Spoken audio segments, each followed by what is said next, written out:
Pero Arlot! Ay, grabe. Ayan na yung Arlot Uwi. Oh no. Arlot pick. Ang problema is hindi nila alam, hindi pa rin nila alam saan pupunta yung Arlot, XP, Roam, and also the same thing with the Barats. So covered yung last pick ng RSG. Kahit pa sabihin natin, makakuha ng mga magandang option dito, Blacklist International, RSG can dictate kung ano yung winning matchup na gusto nila. Oo nga. And ngayon, ang Blacklist International, wala pa silang marksman.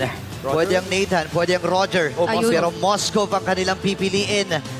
Ang sibat ng pagkawasak. Spear of Destruction kasi. Hindi ko naman tama yun, pero labo-labo! Esme? Esme? Oh no, may threat pala ng Esmeralda. Esme? Tatlong. Vintage nuts ba to? Esme, CC, those are the two remaining good heroes here.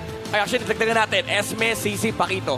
Oo, bukas pa lahat ng mga magagandang pang pick-off niya. Pero kung hindi man pick-off specialist ang lalaroing playstyle dito ni Nats, or kung yun nga ang hinahanap pa nating hero to this point dahil flex pick pa talaga yung Arlot Barats, ay po pwede nating makita yung literal na isa pa na namang version o isa na namang laro ng Task Force RSG sa early game. Lolita kaya? What about Lolita? Wait, Lolita! Lolita para sa Moscow. Good set against Carmilla and Mathilda. Kailangan mag-purify dito ni Haji. And... Oh! Never mind! Okay. That's even better. Nakaligtaan natin itong chip na ito. Nakita natin yung performance ng chip dito sa buong playoffs na dumaan. Napakaganda ng nakikita ko para sa RSG and Blacklist. Kailangan nilang harapin itong mga bagay na ito. Ang daming TP. Oh. Alam mo, gusto ko lang sabihin yung RSG, yung hero sila, tamad maglakad eh. well, yung Barats, lakad ng lakad. Pero yung ibang, tamad maglakad. Oh, feeling ko kailangan nating tutukan na maigi yung mapa natin dito kasi maging yung Moscow, meron siyang pwedeng pang-teleport na skill dito using the Spear of Destruction. So medyo magkakabaliwan yata tayo all over the map. So, medyo dikit yung nakikita natin doon sa lineup rating.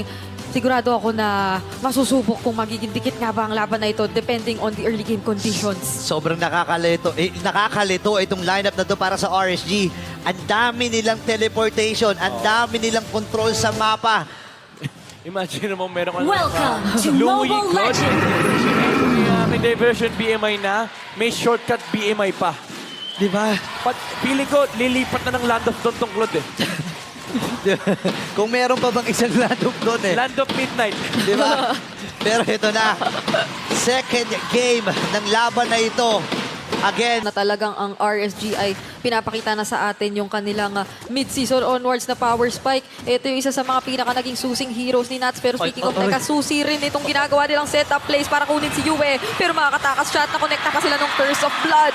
So si Aqua ang magiging kapalit. Samantalang dito naman sa bandang Turtle, grabe ang panggugulong ginagawa ni Edward. Pero Demon Knight still secures the Turtle para sa RSG. imbis na napaganon sila eh. Blacklist International, ang ganda ng timing doon ni Yue. Yep. Hindi rin na-flicker actually ni Nats. Ah. Yung kanyang final slash. So Yue was able to survive. And the Curse of Blood lumabas mula kay Sensui, holding the members of RSG. Grabe, medyo nagiging agresibo sila dito. Na-outplay nga lang yata pero may missile expert na palapit. Sabay first kill lang para kay Kusei at nakuha na kanya yung kill. Nahuli yata ng bahagya yung sundo. Nakadalawa na, actually nakatatlo na ang Blacklist, isa para sa RSG. Yung aggression ng mga Raiders ngayon medyo titigil dahil doon sa ginagawa na rin na pagbalik ng Blacklist. Pero dito sa may bandang ibaba, Naku, hindi yata kumonekta yun Bravest Fighter. Ginamit na rin dito ni Edward. Hindi na iwasan yung stun. At mukhang sasaluhin niya lahat ng faces ng espada. Wala na minions. Napakalow na kayo ni Nats. May platito pa pero buhay pa rin naman ang explainer ng RSG. Yun, expending kasi yung final slash. Tira na ni Nats na sumustain sa minion wave. na Ayun, no? slot. Pero mamaya na natin pag-usapan yan. Grabe, kahit nag-diversion sa bot, shortcut lawan pataas. Tapos nandito kompleto ang buong RSG. Sabay hanap lang dun sa likod para kay Light. Makukuha nila yung kill on Yue. Nandito na rin si Nats, sinahantang si Oheb. At si Haji mapapa-flicker out na lang. Kasi dalawa na lang silang natitira at nakuha ng RSG ang Turtle. Pare yung ganoong gusto ng Blacklist International. Andito na si Kusei, nandoon din sa baba sila Nats. At literal, na kung ikaw ang Blacklist ay medyo mahirap yata mag-isip kung saan ka pupunta. Pero pinuntahan ka na lang bigla ng RSG, sila na ang lumapit. At nadito na welcome pa nga rin dito si Haji at tutumba na ng tuluyan. Pero Curse of Blood, may lalatag na nga dito, makokonekta. At napakagandang talon with the greatest fighter. Wala rito na Edward pero nakapag-TP out na mga Aris. Si Demon Kite, hinahawakan na ito. Pasok si Sensui, ginamit na kay Curse of Blood. Dalawang nakonekta sa Spear of Destruction. Nandito na rin si Oheb, sumali na. Mukhang tinutunaw nila isa-isa. Pero nakuhaan muna ni US si Demon Kite. Si Natsay bumabawi dito, nakuha ang kill onto Sensui. Wala na ang jungler ng Blacklist International. Sabay sabi nila, ay hahabulin ko kayo hanggang kaduluduluhan. Espasyo pa rin ang nabuo. Sabay shortcut, lipat tayo ulit dito. Tinawag ka agad pero ang target lang talaga nila doon ay mag-zone. Tingnan mo naman. Wow. RSG, medyo mahihirapan Alright. sila rito, okay? Pero mahanap din sila, ginamitan na ng Circling Eagle, sabay talon ng Bravest Fighter at Spear of Destruction. Hinabol pa ni Edward doon, sabay gamit ng Flicker, kaya nabawasan ng Roamer ang RSG prior. Tayo Ganda rin yung ganda nung ginawa ni Yue doon. Pinagsakan niya ng Eternal Guard. Yung shortcut just in case may pumasok. Oh! Si Nats. Ayan, binagsakan din ni Edward ha. Talagang napakakunat nito at napakakulit makipaglaban. Pero si Kusei, nadaramdaman na rin yata natin yung damage na natipon niya. Ay! Nandun nga lang si Nats with the Flicker Final Slash pero natatakasan lang din nung iba. At nandito na rin yung Blazing Duet pero medyo makati rin yung damage. Kaso Haji, hindi niya masusustain yung damage na pinag-uusapan natin. Nandito na rin si Light muli. Siya lang yung malalapagan ng Curse of Blood. At si Nats ay sobrang nanggugulo na dito sa backline natin. Samantalang nakakaangat lang yung ibang mga miyembro ng RSG. Nahagip pa si Edward at may stun na mailalapag pero mapapatumpa pa din siya. Dalawa ang bagsak kasama yung Lord. Magka-transfer pa siya dito sa Spear of Destruction niya. Hindi. Grabe yung abang. Pagkatapos. Wait lang, may nagcha-charge. Uy. Buti nila. Hindi nakita si Light, ha? Ay, kinapos pero nandun sa likod. Inupok nila yung mga miyembro ng Blacklist International. May knock-up mula doon sa AG Boy. Sabay lapag ng Curse of Blood na may iwasan lang din. Oh, Si Nats nuts! dito ay magbe-vengeance out. Pero lumulusot yung mga sibat na hindi na rin sasapat para kuhain yung kill. And wala naman tayong makikitang casualty. Nagamit yung Curse of Blood pero hindi tinamaan. Si Nats lang ang inabot nun. Grabe din yung heads up play. Pagkatama ng Spear of Destruction sa kanya, nag-flicker out siya kagad. Oh, shortcut! Teka lang, akala ko kanina nasa mid tayo, ngayon nasa taas naman. Pumasok si Edward the Bravest Fighter pero nag-BMI out lang din naman si Kusei. Respeto at pag-iingat. 15 seconds bago yung susunod na Lord. Kung may Finding Nemo, may Finding Raiders eh. Ay, ayun, ang dami. Speaking of finding, magpapakita na yata sila. Hindi na kailangang hanapin.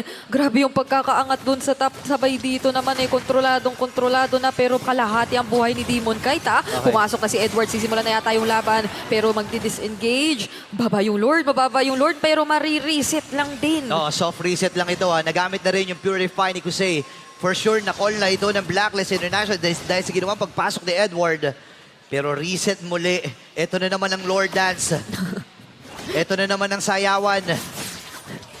The never-ending. The never-ending sayaw. Almusal, Lord Dance, Tanghalian, Lord Dance, Hapunan. hapunan, Lord Dance. Meron Minsan- pa yan, midnight snack. Minsan, midnight snack. Di ba midnight? Oo. Kaka-midnight snack lang natin kagabi. Alas 12, naglo-Lord Dance. Teka, saan sila magtitipi? Okay. Oy, ang Tahimik, dami. light! Galing likod lahat. Si Sensui ang gugulatin. Sinasang ang natitira dun sa apat na miyembro nandun pa sa bandang mid-bush. Pero ang target nila ay si Sensui lang talaga. Sabay nakap ng EG Boy mula kay Yue. Pero si Edward dito kinakaya rin mag-isa. Pero balik tayo dun kay Nats. Nakatakas pa rin din siya. At mabubuhay pa yata. Kaya si Edward na lang sa kabilang mapaparusahan. Sa halip at si Kusei ay papasok with the Blazing Duet. Masisipat nga lang papalayo. Pero still that's a -1. Kulang. 4v5 ang sitwasyon.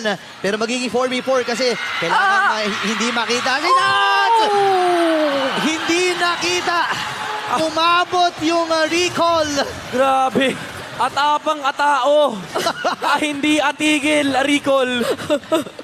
Maski yung mga nanonood dito sa Champions Arena, napatayo na rin eh. Tabi lang niya eh. Pili ko kahit si Nuts kinilig. Ay, teka lang, may sila naman gagaling sa likod. Paborito nilang spot ko. Aqua! Pero napakaraming nahuli nung play at nung combo. Magmumula kay Aqua. Kaya nakuha si Haji at Oheb mukhang makakapag-lord na talaga.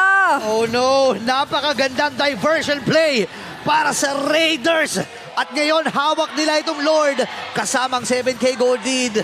Grabe, at this point, bottom lane, ang laki ng advantage nila kasi kanina sinasabi natin yung chip, nawawalan ng advantage sa base push. Guess what? Meron silang Louis. Maraming aabangan at maraming kailangan protektahan. Blacklist International basag.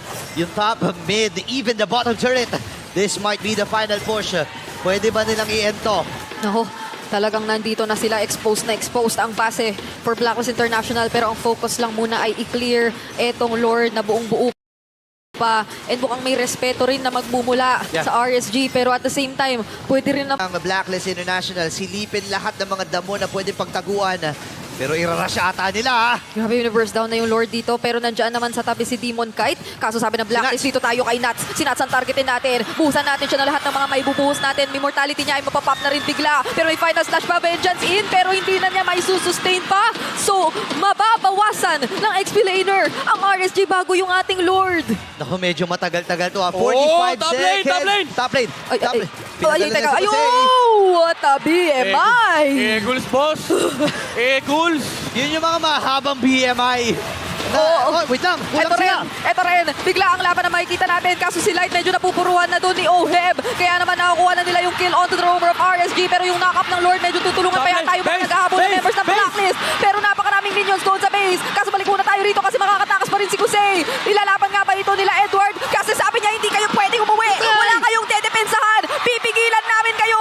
At si Aqua pa nga ang magta-tower lock. Kaso mauubusan sila ng mga minions. Aabot ba? Aabot nga! And RSG goes to match point! Makapigil hiningang tower lock para kay Aqua. My, oh my!